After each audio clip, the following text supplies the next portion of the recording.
There's a video of Patriot Front and me and Matt Taibbi. I go, they're feds. I go, it's me yelling, where's the fat people? Yep. They're all wearing the same uniform. One guy's got a drum. Get the out of here. These are feds. Yep. These are feds. The day after Kash Patel gets in, they disband.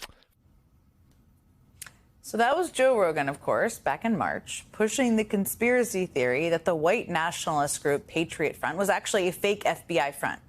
Now, you probably know Patriot Front because, as Joe Rogan points out, whenever they host one of their hate rallies, they do so in uniform. You can see them on the screen there.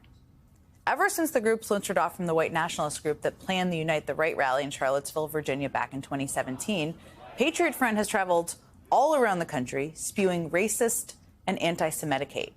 But rather than just condemn the group, right-wing conspiracy theorists and Trump allies have insisted that Patriot Front is actually just the FBI trying to make the white nationalism seem like a bigger threat than it actually is.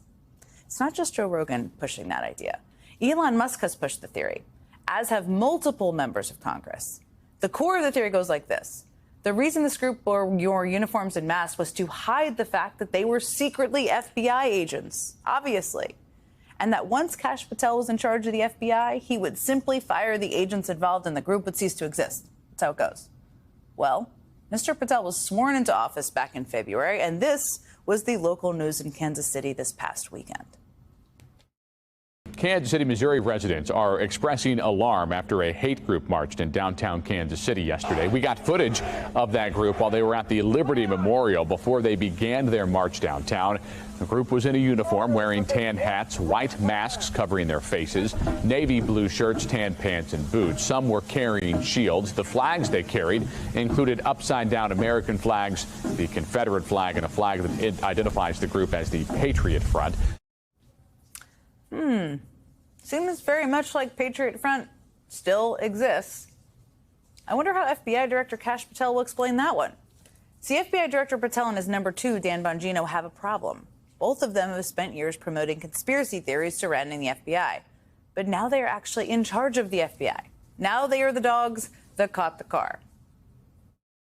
I don't know how Jeffrey Epstein died. I'm not going to sit here and tell you. I wasn't there. All I can tell you is it's awfully suspicious how that happened. Oh, look, the cameras broke. Oh, look, he strangled himself on a bed thing. Wow, amazing how that worked out. That was Dan Bongino on his show last September. Now take a look at how Patel and Bongino talked about Jeffrey Epstein earlier this month. You said Jeffrey Epstein committed suicide. People don't believe it. Well, I mean, listen, they have a right to their opinion, but as someone who has worked as a public defender, as a prosecutor, who's been in that prison system, who's been in the Metropolitan Detention Center, who's been in segregated housing, you know a suicide when you see one, and that's what that was. He killed himself. You want me to get, I've seen the whole file. He killed himself. What a difference a few months makes. Another conspiracy Bongino pushed was the idea that Secret Service had denied a request from Trump for quote unquote enhanced security just before the assassination attempt on Trump's life. Bongino claimed he had a direct source and alluded to a larger conspiracy.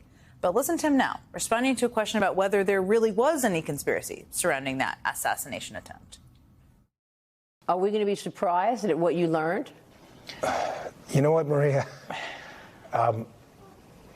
Kash is not kidding. We've been personally briefed extensively on every single detail, nugget, tendril of this case. In some of these cases, the there you're looking for is not there. And I know people, I get it. I understand. It's not there. The there you were looking for is not there. Now, this would all just be funny if it were not for the fact that these two guys now actually have to run the FBI. And while they're owning up to the fact that some of their conspiracies had no there, which is good, they also clearly know they have upset their audience, and their audience has told them that too.